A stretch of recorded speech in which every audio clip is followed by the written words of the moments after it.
Hello,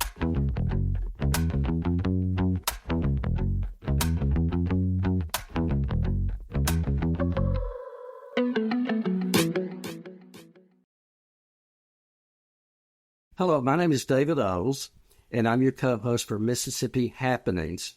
Joining me each week is my friend and co-host, Jim Newman. Jim, how are you? Fine. It's a wonderful day in the neighborhood. Yes, it is.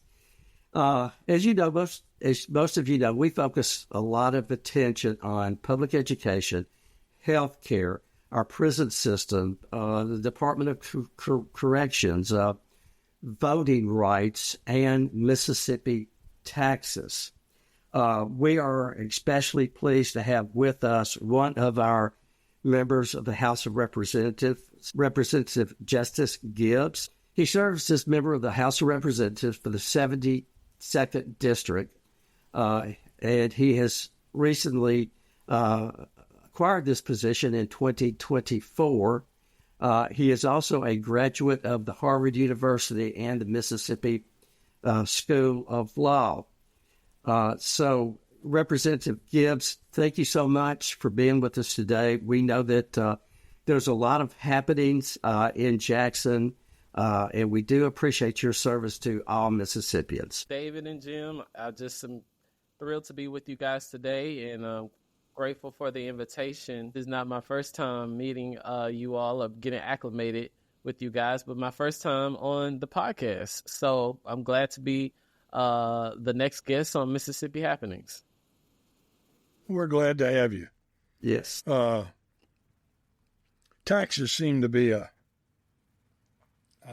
every year a fight over who's going to get taxed, how much they're going to get taxed, what's going to get taxed. I don't know what I'm leaving out, but I'm sure there's a couple of other adjectives that I've left out. But the one thing that keeps coming back to me is that the state of Kansas abolished their taxes and went bankrupt. And the following year had to reinstate a tax system to be able to fund their government. And it makes me wonder how much thought is really going into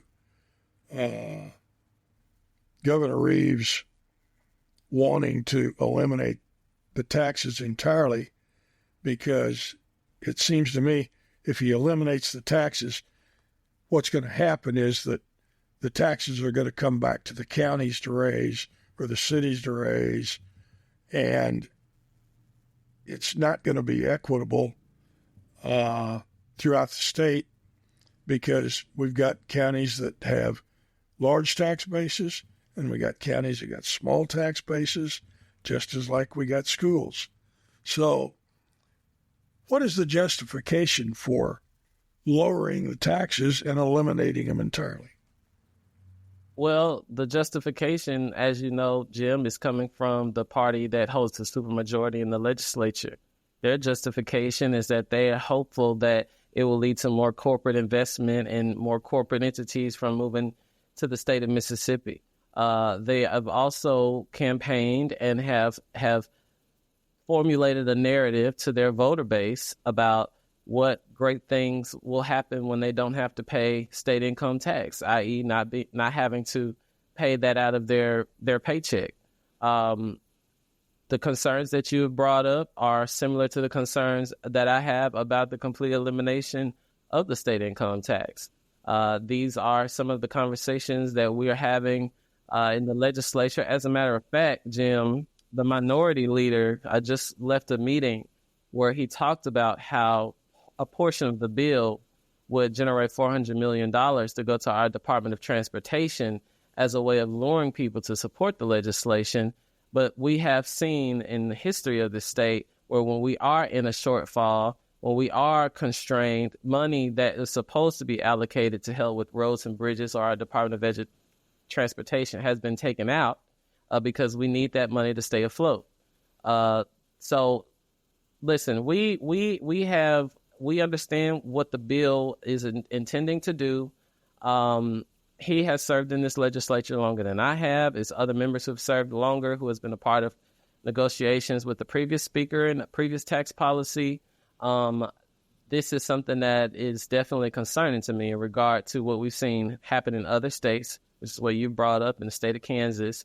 And as you can see, both chambers have come up with their own unique ways of trying to dampen the concern about this complete elimination. The House has a phase-out plan. The Senate, I believe, has some sort of a phase-out, which is not over the same period of time as the House's plan. But I am honestly in agreement with some of the concerns that you've raised about that complete elimination. And I often wonder, and this goes back to the Democratic Party and not any specific legislators, but why do the Democratic representatives and senators not raise holy hell? Democrats want to negotiate and get along with, as opposed to just saying, hell no, we're not going to do it. It's not fair. It's not the right thing to do. And we're not going to participate. If you want to do it yourself. And then when it comes election time, we know who to blame. Well, there's some disagreement with that, Jim, and within the caucus, I'll tell you. Because if you pull yourself out of the process, you're not attempting to maybe dampening some harmful legislation that would pass had you not been at the table or had you not tried to be at the table, to have some sort of impact on what you may not agree with.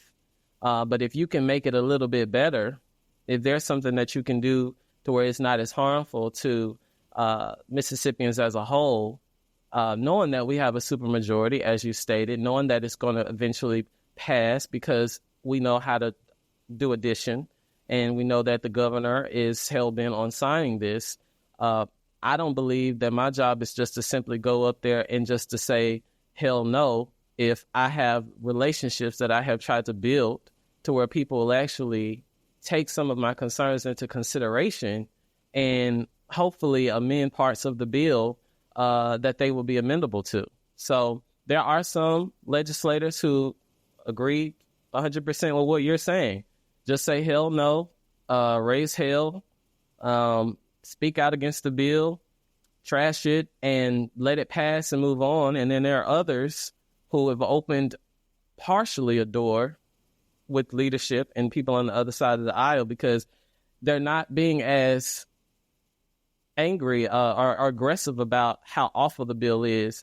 And that has provided a small opening for them to be able to, for the majority to consider some of the concerns that they have. It seems like what you're kind of having to do is pick your fights, and you have to really go, off on this one. No, we're not going to do it. But also, you, as a negotiator, and I feel like that's basically what you and all representatives are and senators are. You're negotiators, and you're trying to get the best deal for all Mississippians. We do know that Governor Reeves, he really is not happy with the Senate state income tax plan, and he's a little bit more receptive to the House plan. Can you tell us what's the big difference between the Senate plan and your House plan that was passed? Well, first, the House plan would eliminate the income tax entirely over a 10-year period. There will be no income tax. It will result in a $2.2 billion cut to our state's revenue. Mm-hmm. The Senate plan does not go that far. The Senate plan does not completely eliminate it. Governor Reeves wants a complete elimination. One of our main concerns is how is this going to affect our state agencies? How is this going to affect social services in the state? Are we thinking about that right now? Or are we just thinking about getting to the goal line of jumping up and down saying we were able to accomplish one of our major priorities, which is eliminating it entirely? Those are some of the big ticket differences between the legislation. He does not like the Senate plan, but we know that the Senate plan would be less harmful, less damaging to Mississippians, both conservative and Democrats in this state as a whole. And generally, I think he wants to see. He doesn't believe in the negotiating. He wants the entire package of what he envisioned prior to the session passing. Same thing with 1433. Same thing with Inspire, right? Inspire last year was something that he wanted to be passed in its complete form. Well, Inspire was not passed in its complete form. What we have is the Mississippi Student Funding Formula, which is because of the differences that were ironed out in conference between both chambers of government. So his strategy, which he hopes is going to be a successful one for this legislative session, is throw cold water on the Senate's plan and let's run with the House's plan. All right, let's say you do away with all the taxes. Who's going to pay for the services? There you go. I mean, that goes back to my initial point. We can all do addition. So if we don't have the money to fund those social services, then there won't be any social services being adequately funded.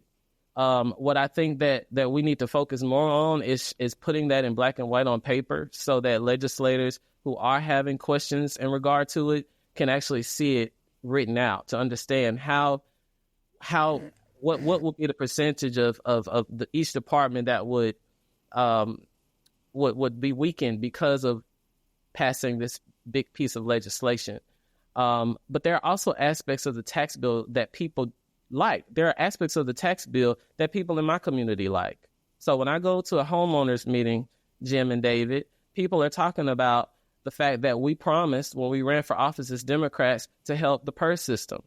They talked about us making sure that we will help public education. Well, there are aspects of this bill that would do that. The local sales tax option that will go from 1.3 to 1.5.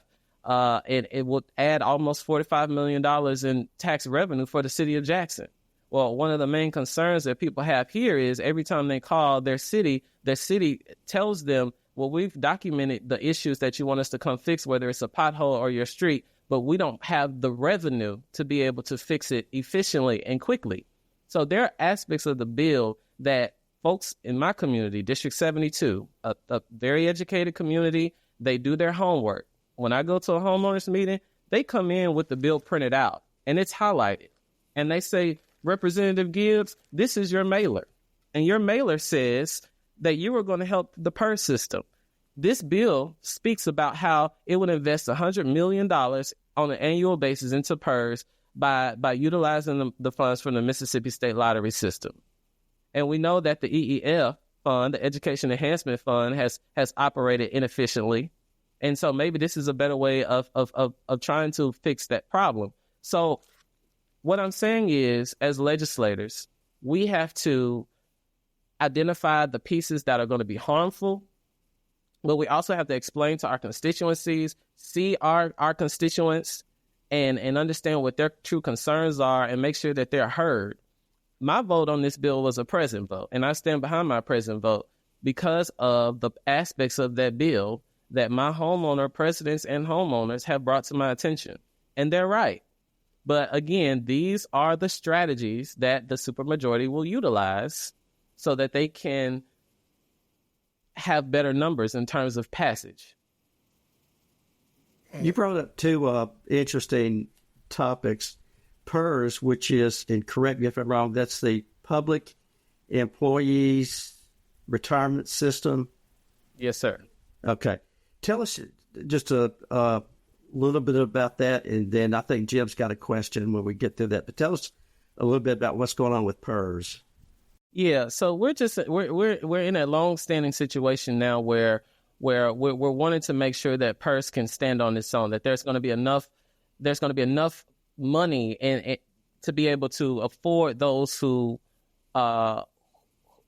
retire and be able to be able to afford retirement. We're having employees that are coming into the system, and the problem is that there's just not enough funding. So we need to find a way of putting a lump sum or a dedicated revenue stream into the PERS system so that the PERS system can stay afloat. This is something that the PERS itself has asked the legislature to do, is to give it a dedicated revenue stream to try to help the system out. And I was thinking that request was falling on deaf ears until actually reading the bill and seeing that this was something that was put into the bill in order to satisfy their request and also satisfy those who have concerns in regard to the entire system being adequately funded. So, and there's many ways of doing that. I want to be very clear about that. We have many ways of how we can help PERS find a dedicated revenue stream from a legislative standpoint. This is just what's on the table currently. I do not believe that that's in the Senate's version of the bill, but it's something that is within the House versions of the bill.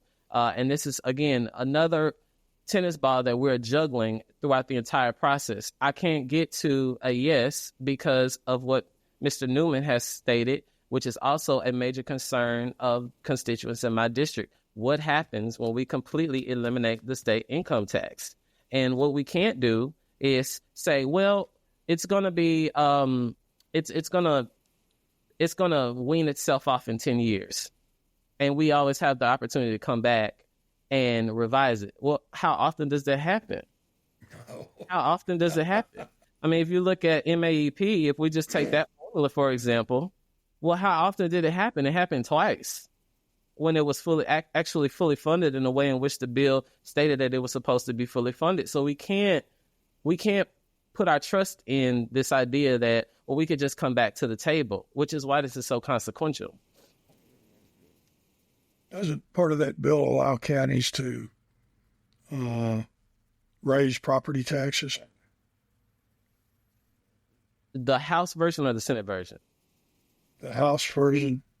Yeah, I'm not sure, to be honest with you. I'm not sure.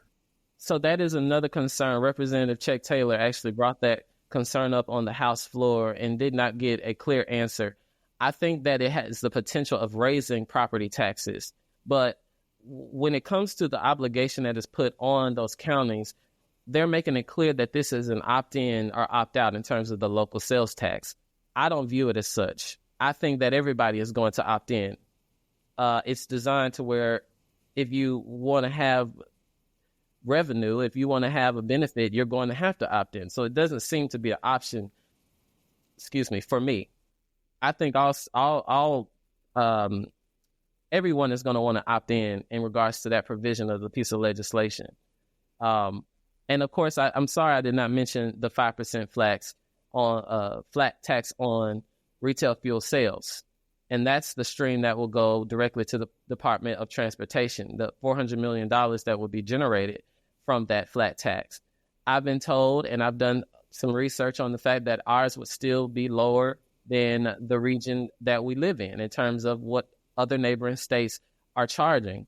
But again, one of my concerns is when we get into a situation where we have to dig ourselves out of a hole because of what we're doing over here in regard to the complete elimination, how can we be so sure that we're not going to have sticky fingers, for the lack of a better word, Jim, and pulling money out of pockets that it was originally intended to help people with their roads and their state highways?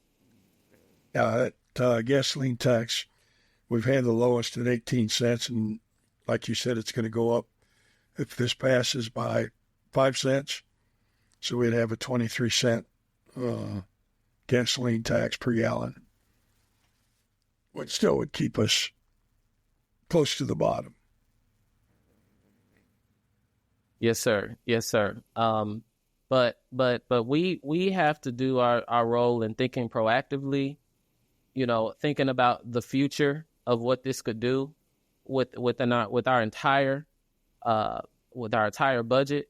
Now, in terms of the surplus that we have received, the $750 million in state surplus, well, do we have assurances that the surplus is going to fill in the gap with what we're trying to eliminate when it comes to the state income tax? Well, this goes right back to what I was initially saying. We have no guarantees of that. And some of us are battling with this idea that while it's not being clearly stated, we are going to be underfunding our state's most crucial services by voting for something that seems appealing on the front end, but might not be as appealing on the back end. Well, the way President Trump and Elon Musk are going, it would seem that we're going to start getting less revenue from the federal government than we have.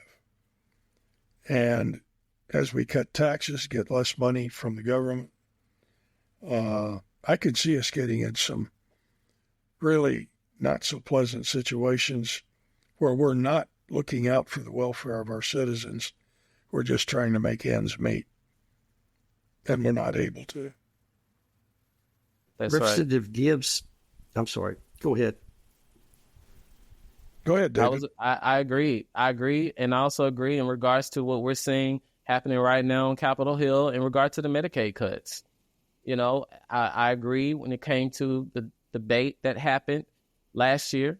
1 second. I need to connect my laptop. I don't want to cut for this to cut out. I apologize, Jim. That's okay. Aaron will take care of it. Everything's got to have a cord these days. Okie dokie. Yeah, all right. Perfect. Okay. I'm sorry. I'm back. No worries. Because I wonder if if they cut $8 billion, we haven't had Medicaid expansion, so we're probably not going to be hurt as bad as states like Alabama, New York, Texas, that have had Medicaid expansion. But the dollars that come in, the matching dollars that come in for Medicaid, are going to be cut. And I just feel sorry for the people that are on Medicaid, that apparently in Washington, there's no concern about their welfare. So it's going to fall back on the states to look out for its citizens. And I do worry about our cutting taxes to the point that ultimately we end up cutting services to those that need it the most. Absolutely. And, you know, what we're seeing right now on Capitol Hill is a complete assault on our Medicaid system countrywide. What we're also seeing is a commander-in-chief who is prioritizing his grand idea of sending stimulus checks back to the American people, in my opinion, as a way of bribing them to support his party in the 2026 congressional elections. He understands. He has advisors who have showed him the effect of what happened in 2010 when Barack Obama was president and we were endured with the Tea Party movement. He knows what happened when he came into office in 2016 and the congressional election that happened in 2018. This is a concerted effort to try to put stimulus checks in the hands of Americans while usurping them from everything else, almost as a magician trick. Because one of the main things that he talked about when he ran against Vice President Harris was, and one thing that people were manipulated by was, President Trump gave me a check. And that is what I think he is doing. I have family members who work for the federal government. I have a family member who lives in Jackson who has to now move to Austin, Texas.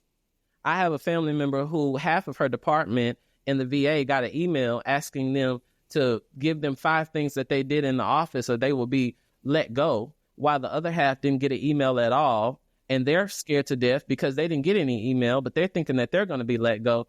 Our federal government is literally in a crisis. And there are pro-Trump people who voted for him. And by God, I feel bad for them. But they put their trust in this man, and a lot of folks' lives have been turned upside down because of what he's doing with Doge.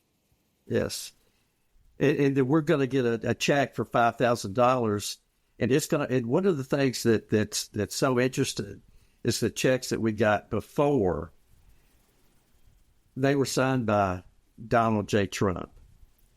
You know, and that's where the perception is And these new, when we get the other stimulus checks, they're going to be signed by Donald J. Trump, and everybody's going to be happy. But we don't realize, or we're not made aware, we're not informed enough to know what we're losing. We are losing the Department of Education. We are losing these federal employees. Mississippi has over almost 20,000 federal employees. And Florida, and this is going to be a big deal, they have about 60,000 federal employees. So there's going to be some interesting talk between Governor DeSantis and President Trump. One question that I've got for you. Earlier, you mentioned the program Inspire. Will you tell us a little bit about that program? So the Inspire Act was a proposal, legislative proposal, and this was a big part of our of the speaker's agenda last year. This was to overhaul the way in which we fund our public school system. So we were doing away with MAEP, and we were bringing Inspire into the mix. The bill it changed the way in which the student-based rate was calculated.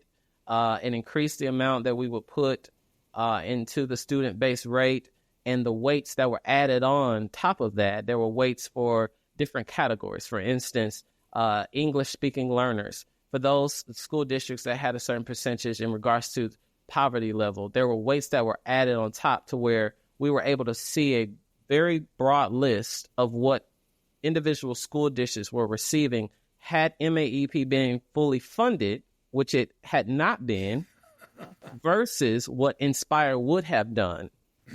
Now, this is also a piece of legislation that we fought hard against because we believe that the language would have opened the door for this grand plan of school choice, which is what we have killed this year, House Bill 1433, which is not a good piece of legislation. Well, after the Senate's proposal, as you know, both proposals were passed within each chamber. We had to go to conference.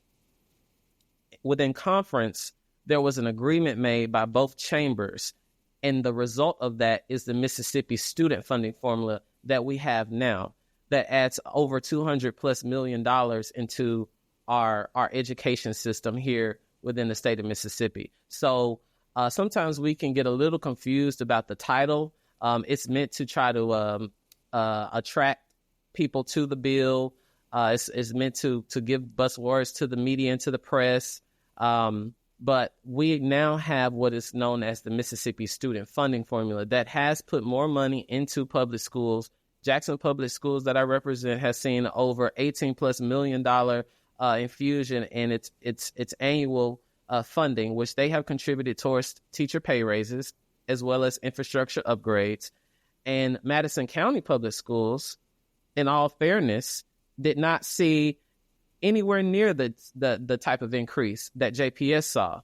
But Madison County enjoys a much more fruitful tax base to where they're not going to be as damaged in a way in which school districts such as JPS could have been damaged in regard to the formula. So we are still tracking the progression of this formula, how well it's doing. And this is also the reason as to why we don't need to move so quickly into trying to reshape the way in which our children go to school in this state. If we don't even have a track record of how this brand new formula is working, why are we moving so quickly in regard to the proposals about school choice? It just doesn't really make much sense.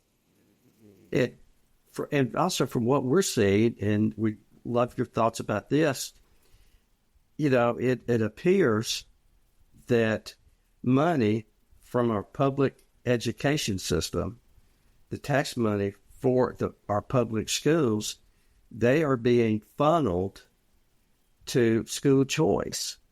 Tell us your thoughts about that. Absolutely. And the provisions that were located in 1433 gave me great pause and concern, because the language stated that if a child was a part of a D or F rated school district, they would have the opportunity to move to an A or B school district. However, if that A and B school district was at capacity, that is how the door opens to allowing the money that would have gone to the public school district that they were initially in to being transferred out of that public school district into a private school. But the language doesn't make much sense. I graduated from Jackson Public Schools. I attended A-rated schools such as Power APAC Performing Arts Complex, Murrah High School, which was a grade 5 a few years ago. We have the number 1 elementary school in the state, Obama Magnet. It's number 1. But based on the language of the bill, with the 5-year time that you're allowing school districts to be rated D or F, you could move a child out of the best rated elementary school and you could send them to an AB rated district. But that doesn't mean that the school that they're moving into is any better than the school that they came from. So there are a lot of loopholes in the bill that does not make sense. And there were other problematic portions of the bill, allowing teachers who work at a charter school to automatically move their child. Doesn't have to be a D or F rated district. Doesn't have to go to an A or B rated district next. If you work in a charter school, you can move your child. Well, now we're prioritizing the convenience of the teacher over what could be a quality public education for that child. So I thought that it would lead to a domino effect of some really hazardous things happening within our education system.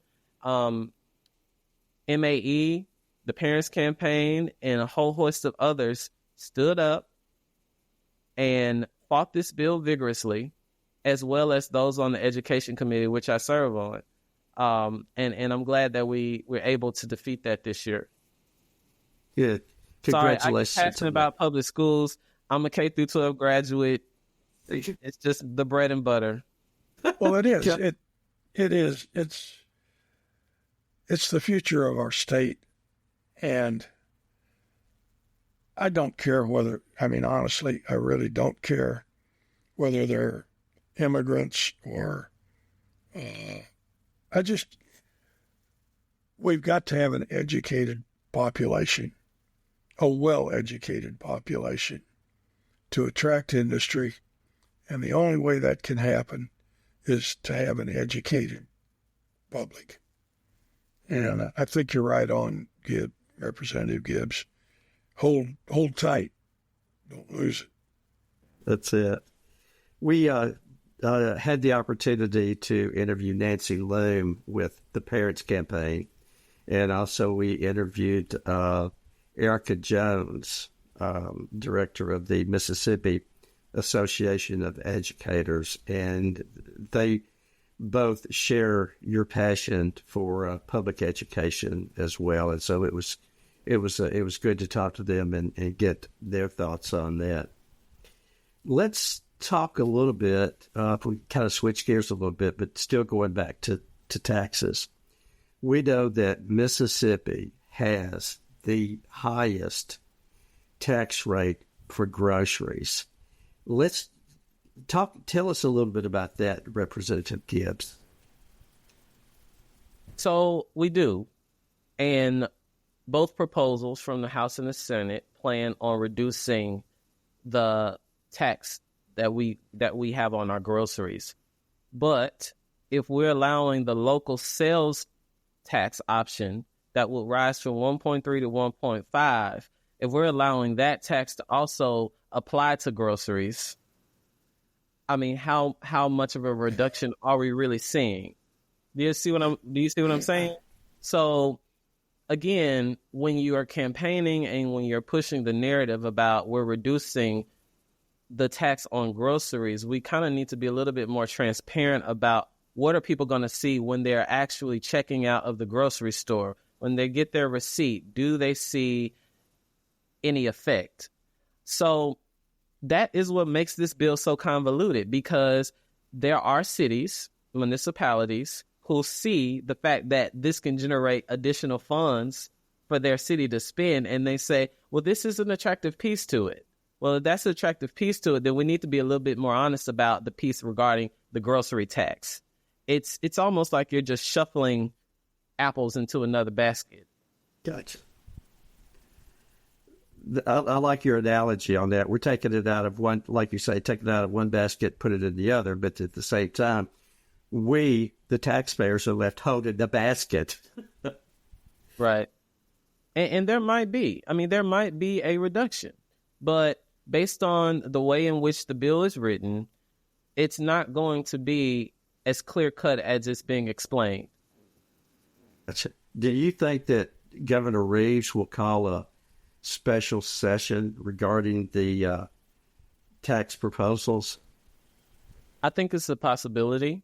I think the decision in regards to what happens as we move forward, everywhere from who would be selected to conference, everywhere from whether or not the Senate even takes up the bill for debate in committee. There is a possibility, and I've heard some rumblings in the Capitol that he might consider doing that. But this is what's so interesting about the way in which it works. Downtown Jackson, the House plan put their bill out first. Our bill was the only bill for about 2.5 weeks before the Senate rolled out their proposal. And so he might have felt good and felt momentous about that bill to where now he might be much more hell-bent on calling a special session to get all that he wants, right? He may not have an appetite for compromise. But again, I do have an appetite for compromise. I'm in the minority, and I want the least harmful piece of legislation possible for the citizens of Mississippi. You just you mentioned a word that keeps coming across my mind, and when I look at the candidates running for office in Tupelo, you mentioned you're in the minority. All of the candidates that are running for municipal positions in Tupelo are minorities. How do we go about, as a Democratic Party, attracting some white people to run? We've got white Democrats. We've seen some of them run, come close to getting elected, but not quite making it. But at the local level, it just seems throughout the state that where we have minority districts, everything is minorities, and then there are no whites or no whites running anywhere.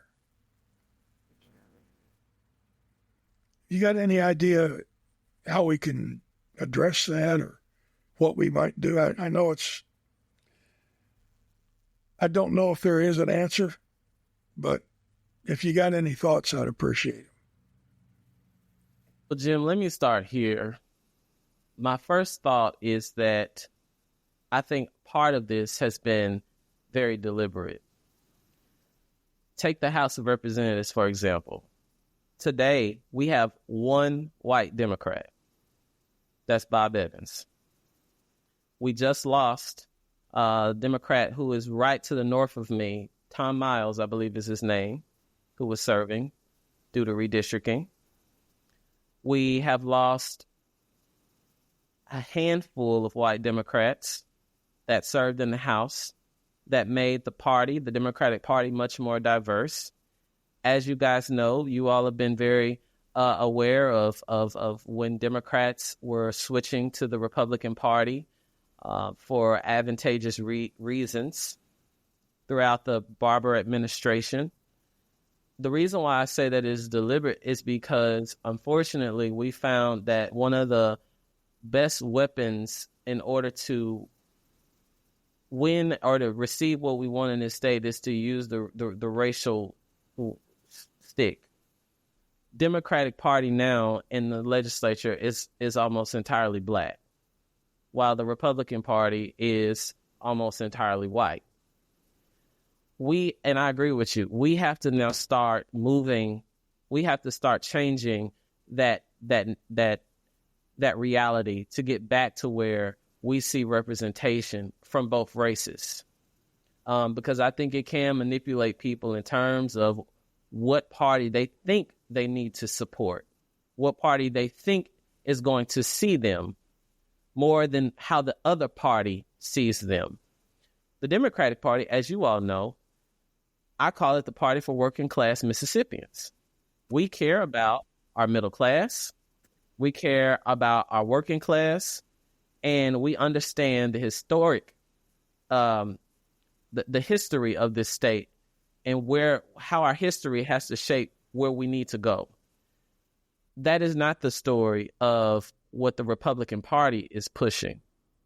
But when people see who's representing them visually, they see people who look like them, and that can attribute to them wanting to go and vote for those persons. So as you know, one of the things that we're trying to do in the party is we're trying to develop a database of successful folks in communities that people can identify, and people who they know, who they feel comfortable with, and persuading them to run for office. I was just speaking to Michael Bolden, our executive director, on some of the things that we're going to try to push, delivering toolkits to some people that we've identified in some of these areas. There is a representative right now who's a Republican who is serving in a Democratic district. I don't think a lot of people know about that. I'm talking about a D plus 2.1 district. Uh-huh. So had we have people to go out and vote, that individual will be a Democrat. And we're going to see some more of this happening later on this year, because I'm sure you guys know about the recent court decision that is going to redraw the maps that we have in both the House and the Senate. So we got to make sure that we're getting our folks out to vote. But I agree with you. There's much more to be done in order to attract all Mississippians to understand that the Democratic Party is working on behalf of them. And we're not just a party that is only representing Black Mississippians. We represent the entire state. We represent people who often go unrepresented by their own state representatives and senators. That's very true. I think that, and Jim, and hopefully you two will agree with me, is that we feel that it has to start at the local level, meaning we've got to get Democrats to run for alderman, to run for mayor, to run for county positions. And then hopefully we get them out, we get the name recognition, we get them elected, and then we can move them up to the House and to the Senate and do to that. So that's something I know that in DeSoto County, we're working very hard at the local level, with this year being the municipal elections. And if I may say this as well, I believe in working two strategies at once. While we work within the confines of this unfair system, we also need to be thinking about what really needs to happen, which is a complete overhaul of our districts, of our state house districts. We are a state that when Jim Hood ran for governor, I believe it was around a 40,000 vote difference. Well, when our most recent gubernatorial candidate ran, he shrunk that difference by, I believe, about 25,000. When you look at the percentage of folks who are going to the polls to vote for one vision versus the other, there's no reason why the composition of their House of Representatives is in the state that it is in today. That is a super majority, where the Democratic Party has about 38 to 39 solid seats in a state where they've almost won the gubernatorial election in under 25,000 votes. So there has to also be an effort judicially. And I know that there are some groups, some national groups that's been working in this sphere for a while now. But as long as the House of Representatives and the Mississippi Senate has full and complete control over carving their own state district maps, I believe that we're going to continue to be in this fight. I think we are too, and that's thank you for bringing what that prompted up. the question. And I've always been amazed. You may or may not know this, but the state of California, which has, I don't know how many times the population we have. They have less counties. I mean, I think they got somewhere in the range of 30 or 40 counties, and that's it. And we've got so many counties. We've got, 82 counties, and we've got counties that we don't even have Democrats that run when they wouldn't be opposed. So I don't like the supermajority. It works against the system of equal representation, and it certainly doesn't protect the minority. And I'm not talking about race. I'm talking about minority, period, the Democrats. Jim, when you talk about Democrats running unopposed, I'm assuming you're talking about Democrats running unopposed in a primary, not a general, but a primary. Well, we have counties that there's just one Republican running. There's no Democrat. Gotcha. As we wind down, Representative Gibbs, I want to talk about your recent success. You've had many, but your recent success, and we thank you for it, where you sponsored a bill that would force the Mississippi Department of Corrections to supply protective gear for inmates. Thank you for that legislation, and I'm excited that you were able to get it passed. Will you tell us about that? Sure. So last year, I attended a press conference on the federal courthouse steps with formerly incarcerated people who are now, as I consider, fully fledged citizens of this state. At that press conference, there is now a federal lawsuit that is within litigation because there have been practices that has happened within the correctional system that has contributed towards very bad illnesses, some very painful, and some that are also terminal cancer due to the usage of utilizing raw chemicals during work jobs or work programs within the correctional system without any form of protective wear. I want to be clear about some things. Let's just say you use bleach to clean your bathtub once every 2 weeks, okay? You might wear gloves. You might watch out to not inhale a lot of fumes. But what if you were using that bleach or any other harmful raw chemicals every single day without any form of protective wear? What if you're now experiencing symptoms that are not being taken seriously when you try to address them with those who work within the system? So there are two prongs here. The first prong is the preventative measure. The preventative measure is forcing, as you stated, the Department of Corrections to provide protective wear. And if they don't want to provide the protective wear, they cannot use the chemicals that are listed in the bill that have contributed towards these sort of illnesses. If they want to go and get organic chemicals that will do the same job, they're able to do that. But this job would force them to provide humane protective wear for those who are on work duty in the correctional facilities. The second prong is taking the health care of these incarcerated persons seriously. Representative Becky Curry, who is the new chairwoman of corrections, I have to applaud her because she is making the effort of going into the correctional facilities and bypassing the wardens, bypassing the employees, and speaking directly to the people themselves. And that is how she has been able to come up with a comprehensive list of the problems that we need to be addressing as we move forward within not only this legislative session, but the next 4 years. So what my bill does is it's going to protect those inmates who are on work duty within the correctional system so that they don't have to go through the anxiety and fear that they are developing illness by simply doing their job. And a lot of these folks have gotten out due to good behavior. Miss Susie Balfour, who couldn't make it to my press conference. We had her attorney fly from out of state.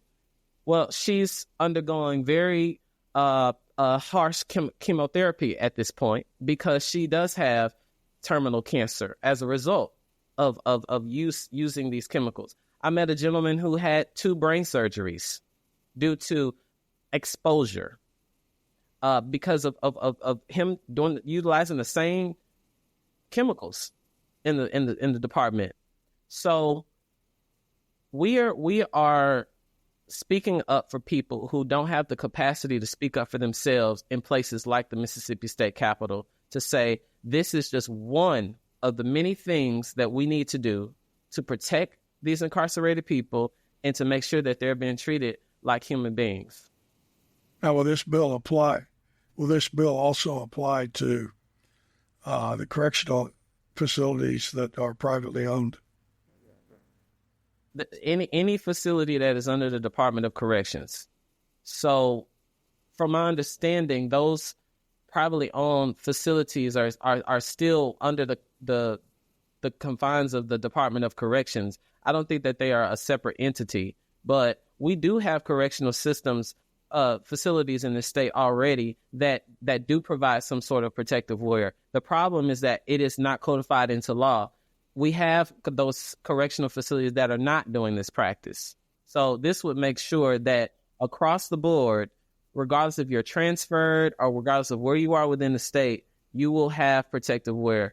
But Jim, that is also something I need to add to my list to make sure that that is not a loophole, that any privately owned facility would also have to abide by this state law.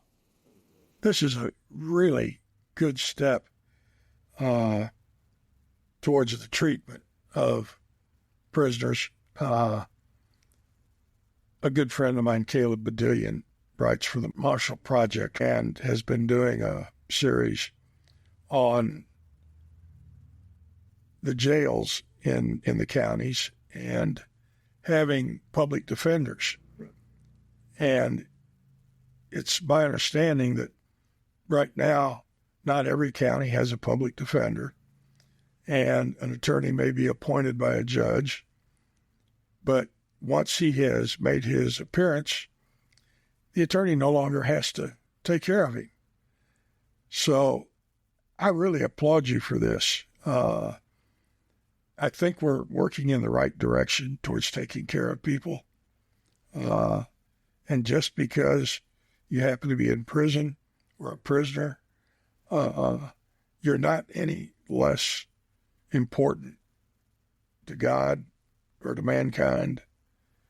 You're just in a different position right now. So thank you. I appreciate that. It's been a collaborative effort. The Wretch Foundation, Ms. Pauline Rogers, who's formerly incarcerated, who's doing incredible things in this state, who's developed a network of those who've been formerly incarcerated that are bringing out these issues to light. I do want to just say, I know we're running out of time, but this is not a one-size-fits-all solution. We also have formerly incarcerated people who have stepped on the floors. If you're cleaning the floor with raw chemicals that are so harsh that some of them stepping their bare foot on the floor has resulted in sores being created underneath their feet, over and over and over again by that constant exposure. So there are other issues that we need to continue to look at to figure out next legislative session how we're going to continue to protect our inmates and really eradicate this public image and this perception that we have created about the state of Mississippi and our correctional facilities. When you have Jay-Z and Rock Nation filing federal lawsuits because of what they are seeing and what they are hearing, I mean, we really, if we're going to be about changing the image of how our state is perceived, which is going to result in more corporations and companies coming here as opposed to a tax cut, then that's how we're going to be moving down the right path. So I just want to say that it's something that I've developed a passion for because I've sat down with these formerly incarcerated people, and they're good people, and they deserve to vote, and they deserve to have they deserve to be a part of this process in Mississippi. Yeah, we had recently talked to Greta Kemp Martin, with Disability Rights Mississippi. Had a great conversation with her. At one of the reports that they talked about within the Mississippi Department of Corrections was inadequate medical staffing, inadequate staffing of correctional officers, inadequate health care, and policies and practices, along with ADA, non-compliant services, procedures, buildings, and utilities. So this is a major issue. We do appreciate you bringing that up. Real quickly, you mentioned voter rights for the incarcerated. But tell us a little bit about that. Who could vote? Do they get an opportunity to vote if they're still incarcerated? How do we, tell us a little bit about that. Sure. So currently, it's within our state law that if you have been convicted of a felony, and there's a long list, including nonviolent felonies. If you've written a bad check, for example, your right to vote has been taken away from you. And it has been taken away from you. The only way in which it can be reinstated is through the process of the office of the governor, or what we do in the legislature, which is through Judiciary B, bringing up the specific name of the Mississippian, advocating on the restoration of their right to vote. Last legislative session, Representative Kareem proposed an excellent bill that would have added thousands and thousands of voters back to the voter rolls who have been convicted of nonviolent offenses. That was passed in the House. It was not taken up in the Senate. There's a senator who made it clear that she would not bring the piece of legislation out of her committee. So we're talking about one person stopping the process of a bipartisan bill that was voted on the floor of the House of Representatives. It did not even come up on the floor on the Senate side because this senator felt as though it was not a good bill for Mississippi. This year, we did not get that bill out of committee. This is something that we are going to continue to push every single year. This is on our list of top priorities. But again, this is a part of the dance. And this goes back to the considerations that I've taken into effect in regard to the tax policy. We have to be smart about what we do at the Capitol because there are other priorities that are incredibly important that we don't want to fall on deaf ears. We still have to work towards a Medicaid expansion with or without a work requirement. We still have to work towards restoring the voter rights of these formerly our Mississippians who have been convicted of nonviolent felonies. But you know what I want to say to end this in regard to this topic? One of the true reasons as to why there is so much opposition, it goes back to our conversation about Brandon Presley coming within 25,000 votes to the governor's mansion. So you allow people to get their right to vote back. You have states in, I believe, Michigan and Wisconsin, they're allowed to vote in the prisons. They have precincts set up because they value their citizens, their voices enough to where they understand they should be able to have a deciding vote in terms of who's going to represent them on the statewide level. There are underlying reasons as to why these bills die. And that's one of the reasons. Keep up the fight. I want to share a quote, one of your quotes that you made when you were first elected, because this ties into exactly what you've been talking about. You said when you were elected, you said, "My mother always told me to always stay true to your word, never commit too early, and be always committed to your community and to the people who elected you." A lot of people come here and they listen to lobbyists and other special interest groups, but it's the people of District 72 who gave me this opportunity, and those are always going to be the individuals that I listen to when I say votes on the House floor. So it's obvious you have stayed true to your mother's to your mother's advice, and we admire you and respect you for that. Jim, you got anything else? Yes. One other thing, Representative.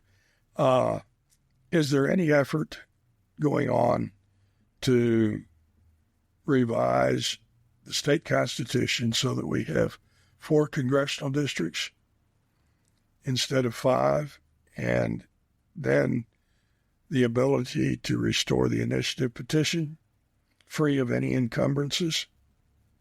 Because I know that they said that they want, if they restored the initiative petition, they would not allow women's choice to be had. As far as I'm concerned, that's a freedom of speech issue, and that should not be part of anything. Absolutely. In regard to it, it's a simple fix. It's a simple fix.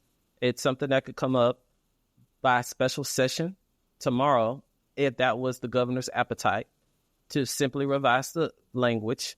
We will have to have the I believe 3/5 vote to change it, but that would happen. Everybody will fall into place. But once they saw the opportunity of pushing the narrative onto their people to strengthen the hold that they have on the majority of Mississippians by saying the only way we're going to bring this initiative back is if everyone agrees that we cannot bring up anything regarding women's reproductive health rights on the ballot initiative. And not only that, Jim, but any issue that you bring up, that you fight to get signatures for, which also was going to be increased, by the way, even if that issue made it to the ballot and it passed, that issue still has to come back to the legislature, and we have the prerogative of voting that issue up or down. That is not a ballot initiative. That is literally orchestrating in front of the constituents of pretending as though you're listening to their voice. The reason, Jim, is because not only was I shocked, but everybody in that Capitol was shocked when over 70% of Mississippians voted in favor of medical marijuana in this state. They were 100% sure. There is no way that over 40% of people in this state would ever agree to such a proposal, not in the state of Mississippi. But people went to the ballot and they voted over 70%. That, again, goes back to the underlying reasons as to why we're changing what should be a simple fix. So this legislative session, I started with the public call at the very beginning of the session that we don't need to lose sight of the ballot initiative being a top priority the same way in which it was in the 2024 legislative session. But that bill did not see the light of day on either side of the chamber. So as we progress, we have to make sure that we're working to restore the ballot initiative next year with absolutely no restrictions. I think it's insulting to the people of Mississippi, both Republican and Democrat, to think that we have to baby their ideas and what they think should happen in their state by taking away their right and throwing away their ideas when they've worked so hard to get it on the ballot in the first place. We agree with you. Any last words, comments, or anything for us? I am just grateful to have come on today to Mississippi Happenings. This is an honor to be here. And the last thing I will say is that we should never lose sight that the country as a whole, they're watching what we're doing down here. Even when it's dealing with legislation that what we consider frivolous, whether it be closing 3 historically black colleges and universities, or whether it be authoring a bill about bounty hunting, people are talking about it. People on CNN, Fox News, MSNBC, we talk about wanting to attract business to this state. Understand that your legislators have the authority to author anything and put it on the agenda that can be potentially picked up by our media. We have to take our role seriously.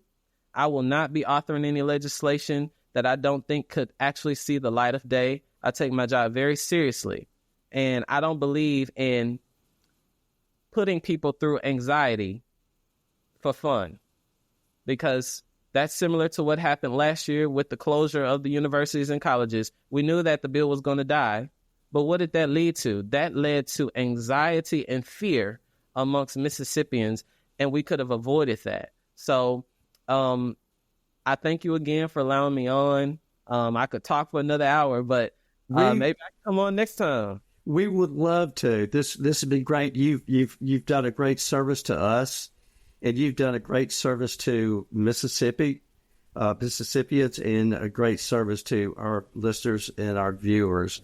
To our viewers, if you have any questions, comments, any topics that you want to talk about, call David. Please drop us an email at mshappenings1@gmail.com.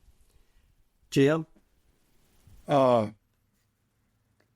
These broadcasts are not free, so if anybody feels like they would like to make a contribution towards contributing, David, there's a site, Venmo or something at the bottom, is there not? We have Cash App, which is the $ Right. MS Happenings, the $ MS Happenings, and you also will see the state, our logo, which is the state, the size, the shape of the state. And I really like our logo. You know, I mean, it's got the cotton fields, it's got the state capitol, it's got the Gulf of Mexico. Sorry, Trump. It's got the Gulf of Mexico. We just call it the Gulf in Mississippi. Exactly. Well, Representative Gibbs, it's been great having you on. We would love to have you back. We thank you for taking your time. We know that you have been busy and you will continue to be busy.